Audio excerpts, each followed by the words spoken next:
খবরে খান দেরি হইয়া যায় আতু লাগে ঈদের নমাজ ভরিও হালায়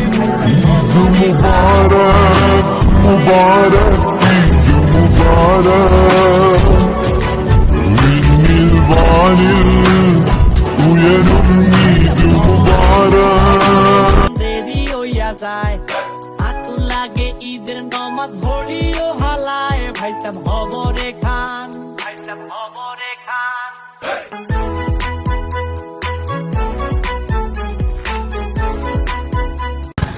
আসসালামু আলাইকুম। আমরা এই মুহূর্তে অবস্থান করছি বনানী গরুর হাট মাঠে। তো আমি আপনাদের দেখাই, এটা হলো গরুর হাটের আয়োজন করা হয়েছে। সেটা তো বনানী মাঠে আমরা খেলাধুলা করতাম এইটাই।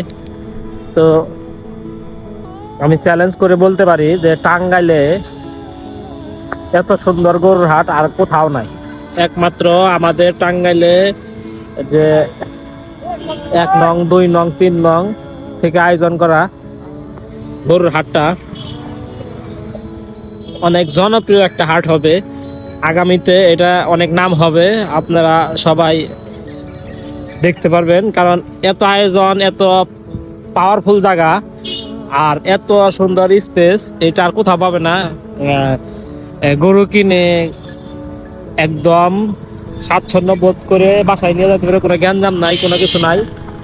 একদম হাটে প্রচুর পরিমাণ জায়গা, গরু রাখার মতো এত জায়গা হাটে আর কোথাও নাই, একমাত্র এই হাটেই পাবেন। আর লাইটিং এর এত সুন্দর ব্যবস্থা, এই যে দেখেন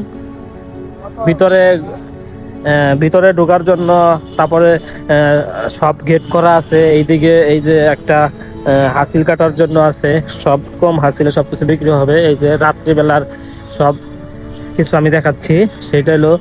আর বিশেষ করে যে গরমের মধ্যে যে আপনারা আসবেন এনে, তো প্রতিটা গাছের ছায়ায় এসির মতো আপনারা ঠান্ডা পাবেন এনে। একদম গাছের নিচে গরু মানে বাসায় যে রাখা ফ্যান দিয়ে রাখছেন ওই রকম একটা মনোরম পরিবেশ। দেখেন ভিতরে কত জায়গা, এইগুলা সব জায়গা ভিতরের গরু রাখার জন্য।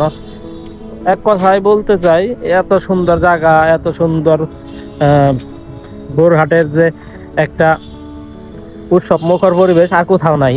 এইটাই আমাদের দেওলা বললা মানে 2 নং 3 নং 3 নং ওয়ার্ড, 2 নং 1 নং ওয়ার্ডের মিলে আয়োজন করার এই হাটটা আয়োজিত। তো দেখেন আমি দেখাচ্ছি, খুব সুন্দর।